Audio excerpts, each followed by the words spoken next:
तो हम पढ़ते हैं चैप्टर 3। तो पहला टॉपिक है विद्युत धारा क्या होती है। तो किसी चालक के किसी परिच्छेद में आवेश प्रवाह की दर को विद्युत धारा कहते हैं। इसे I से प्रदर्शित करते हैं। विद्युत धारा होती ये है कि जो हमारा चार्ज है, जब बहुत सारे इलेक्ट्रॉन्स या फिर जो चार्ज है जब बहुत ज़्यादा मात्रा में इकट्ठा हो जाता है और वो एक सीधी लाइन में चलता जाता है, तो उससे क्या होता है, करंट का फ्लो होने लगता है। इसी को हम क्या कहते हैं, विद्युत धारा कहते हैं। तो ये चालक मतलब क्या होता है, जिसमें फ्री इलेक्ट्रॉन कहीं भी मूव कर सकते हैं। तो किसी परिच्छेद में अगर हम यहाँ से एक वायर ले लेते हैं, उसमें से आवेश को प्रवाहित कर रहे हैं, तो कितने आवेश मतलब कितने इलेक्ट्रॉन्स यहाँ पर होंगे जो कि यहाँ से चल रहे हैं, तो उनकी दर ही कहलाती है विद्युत धारा। ठीक है, और इसको हम कैसे बताएंगे, I से। I बराबर क्या होता है, चार्ज पर टाइम, तो Q/T। और यहाँ से अगर हमें Q निकालना है तो Q हो जाएगा IT। अब इसका SI मात्रक क्या होता है, तो हमने देखा था विद्युत धारा का SI मात्रक होता है एम्पियर। आवेश 1 कूलॉम है, समय को हम 1 सेकेंड लेंगे, तो I जो होगा वो 1 कूलॉम अपॉन में 1 सेकेंड में जाएगा। तो ये हो जाता है इसका करंट।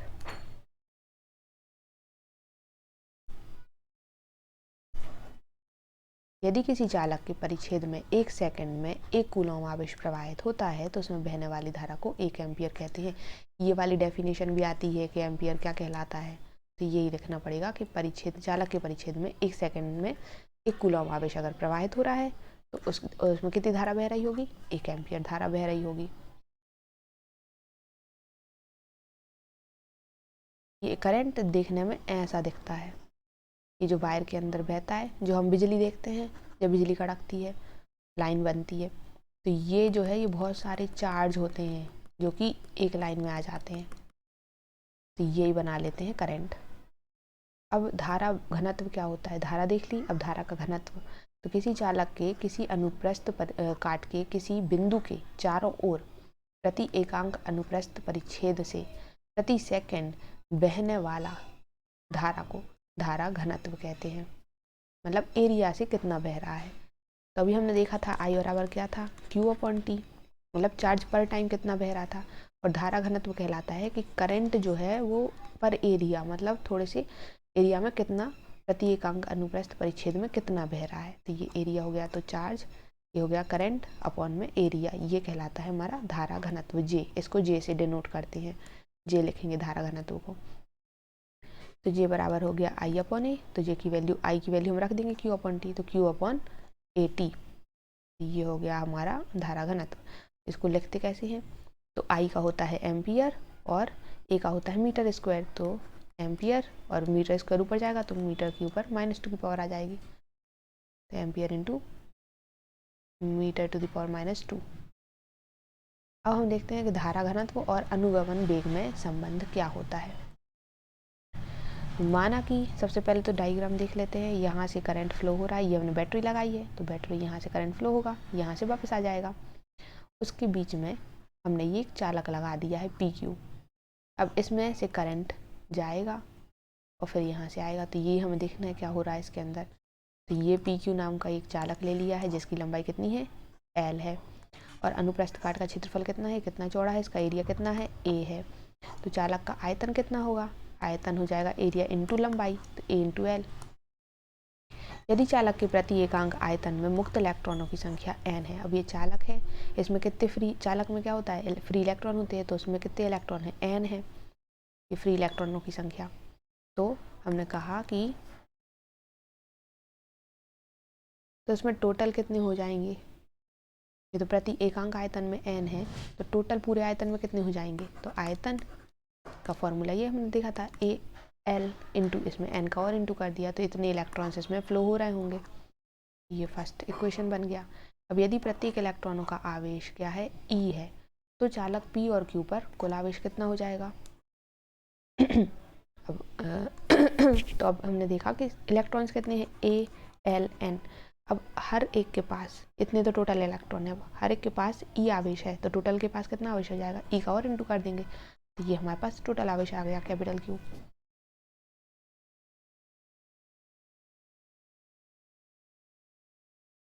फिर मुक्त इलेक्ट्रॉनों का जो हमारे पास अनुगमन वेग है, वो कितनी स्पीड से जा रहे हैं, तो वो है vd।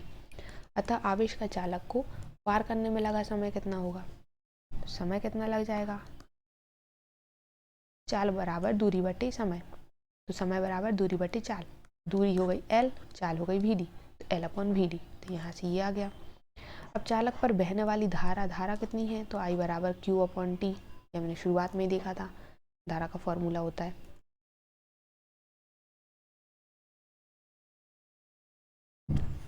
और J का फॉर्मूला क्या था, I/A। तो हम यहाँ पर इसका फॉर्मूले में वैल्यू रख देंगे। I की वैल्यू जब भी हमने ऊपर निकाली थी वो हो गई AlNE में L/Vd। तो यहाँ से हम I की वैल्यू निकाल लेंगे, NeAVd। J की वैल्यू ये भी हो गई, J की वैल्यू ये भी हो गई। जब हम दोनों को इक्वल रखेंगे तो क्या होगा, A जो है वो उस साइड चला जाएगा और I की हमारे पास यहाँ से वैल्यू आ जाएगी। तो हमने इधर से वैल्यू निकाल ली कि I बराबर हो गया इतना। अब I की वैल्यू के बाद क्या करेंगे हम, अब J की वैल्यू निकालना है। तो J होता है I/A। तो I की वैल्यू अभी हमने ये I है, तो I की वैल्यू क्या है, NeAVd। NeAVd यहाँ रख दी और A की वैल्यू नीचे रख दी। A से A कैंसिल हो गया, तो बचा क्या हमारे पास, NeVd। तो ये हो गया अनुगमन वेग और ये हमारा हो गया J, धारा घनत्व। धारा घनत्व और अनुगमन वेग में संबंध आ गया कि J बराबर NeVd होता है।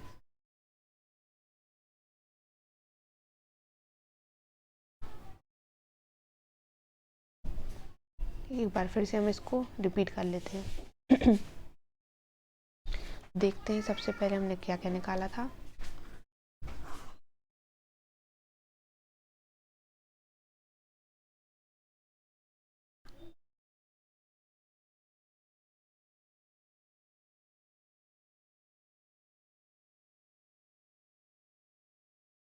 सबसे पहले हमने क्या कहा, आयतन हो गया AL।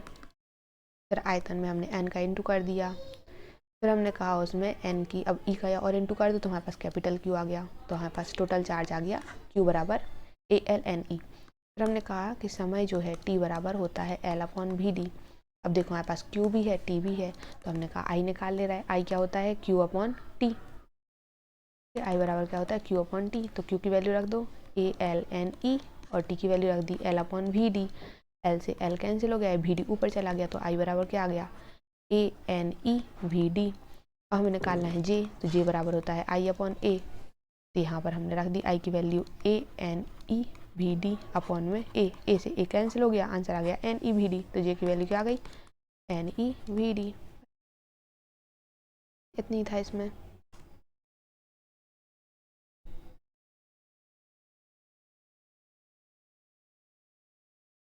अब हमें निकालना है सेकंड, धारा और अनुगमन वेग में क्या संबंध है। अभी हमने निकाला था J और Vd में संबंध। अब हमें निकालना है I और Vd में संबंध क्या होगा। तो यहाँ फिर से वही करा, बैटरी लगाई है,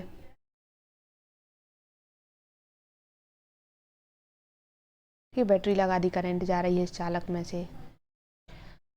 अब देखते हैं, माना कि PQ क्या है, एक चालक है जिसकी लंबाई L है, अनुप्रस्थ काट का क्षेत्रफल A है।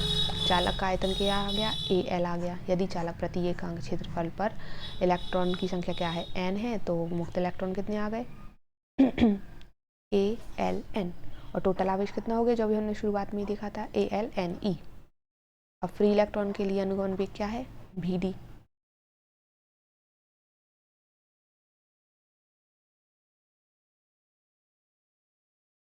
तब आवेश को चालक को पार करने में कितना समय लगेगा, तो T बराबर लगेगा L/Vd। ये भी हमने निकाल लिया था, Q भी निकाल लिया। तो I में हम क्या करेंगे, सबसे पहले फॉर्मूला पुट कर देंगे। तो हमारे पास कितना आ जाएगा, I बराबर NeAVd। अब देखो ये जो है, ये पूरा का पूरा अभी हमने सॉल्व करा था, और बल्कि इसके आगे सॉल्व करा था। J में I/A और रख दिया था, तो हमारा धारा घनत्व और ये अनुगमन वेग में संबंध निकाला आया था। अब यहाँ सिर्फ थोड़ा सा करना है, अकेला धारा और अनुगमन वेग में संबंध निकालना है, उसी का आधा लिखना है, तो ये आ जाएगा।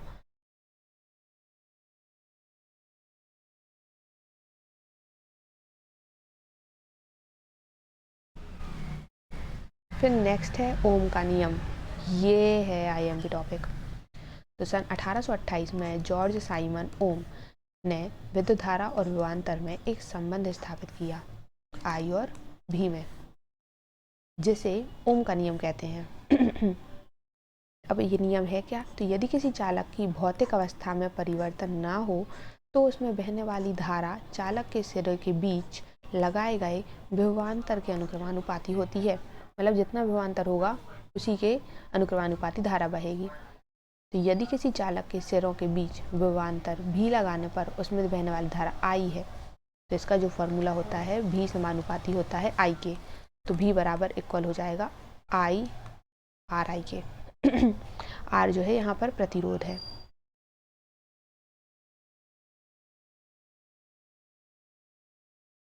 यहाँ पर आर को हम एक अनुपातिक नियतांक मान रहे हैं और ये होता है चालक का प्रतिरोध। तो आर की अगर वैल्यू निकालो तो क्या आ जाएगा? आर बराबर हो जाएगा वी अपॉन आई। अब प्रतिरोध हो जाता है विभवांतर बटे विद्युत धारा।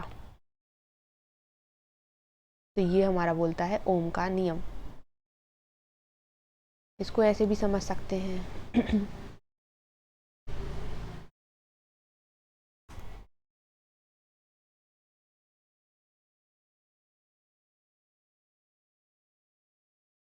ऐसे समझ लेते हैं कि ये है हमारा आर जिसको हम ओम में लिखते हैं, ये है हमारा भी और ये है हमारा आई। तो बोलते क्या है कि भी बराबर होता है आई आर। मतलब ये है कि अगर ये बढ़ेगा, ये मान लो कि ये जैसे प्रतिरोध है, ये अपने आप राशि को और ज़्यादा बढ़ा रहा है और टाइट कर रहा है, तो क्या होगा? तो ये करंट है वो वहाँ से निकल ही नहीं पाएगा, बहुत ही ज़्यादा स्लो स्पीड में निकलेगा। तो ऐसा ही अगर ये इसको रस्सी को क्या कर दे, ढीला कर दे, मतलब प्रतिरोध कम हो जाए, तो क्या होगा? हमारा करंट जो है वो और यहाँ से तेज स्पीड से निकलेगा। तो यही होता है ओम का नियम। ये है प्रतिरोध, ये है हमारा विभव। विभव इसको क्या करता है? हेल्प करता है करंट को आगे जाने के लिए। और ये है हमारा करंट जो कि यहाँ से निकल रहा है। अब हम निकाल लेते हैं कि ओम का नियम निकलता कैसे है। माना किसी चालक तार की लंबाई कितनी है? L है, अनुप्रस्थ काट का क्षेत्रफल A है और उसके प्रति एकांक आयतन में मुक्त इलेक्ट्रॉनों की संख्या कितनी है? N है। और यदि चालक के सिरों के बीच में विभवांतर भी है लगाने पर उसमें स्थापित विद्युत क्षेत्र, तो विद्युत क्षेत्र का फॉर्मूला हो जाएगा V अपॉन L। और प्रत्येक मुक्त इलेक्ट्रॉन पर बहने वाला बल होता है F बराबर E इंटू ई। ये होता है चार्ज, ये होती है इलेक्ट्रिक फील्ड, जहाँ पर ये क्या है? मुक्त इलेक्ट्रॉनों का आवेश है।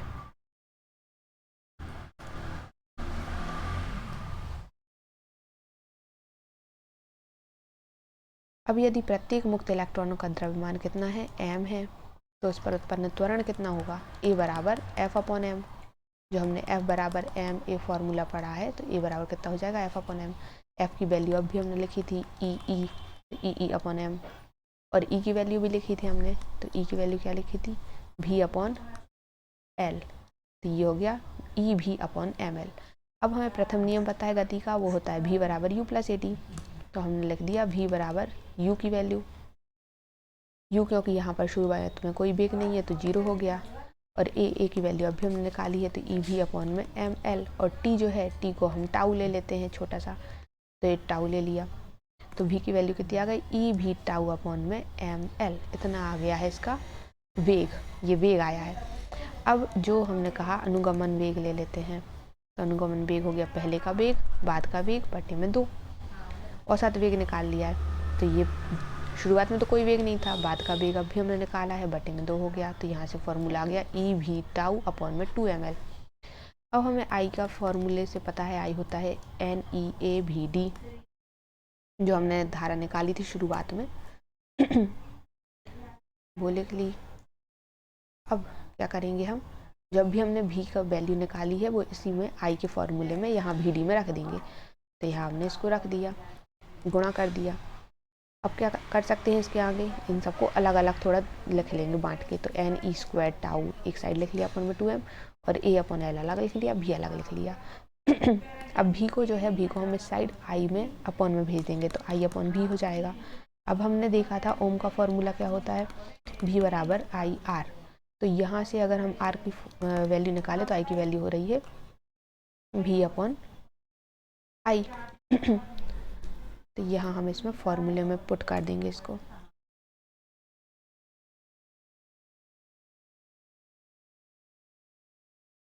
तो यहाँ से आई अपॉन भी, इसको पहले उल्टा करके लिख लेंगे, भी अपॉन आई। तो भी अपॉन आई का फॉर्मूला क्या होता है, आर होता है। तो आर की वैल्यू रख दी। तो यहाँ से हमारे पास आर का फॉर्मूला आ गया 2m अपॉन में N E square tau into L upon A. तो ये हो जाता है हमारा प्रतिरोध। अब यही चालक है, ये चालक के प्रतिरोध का फॉर्मूला है। अब हमें देखना है किस किस पर डिपेंड करता है।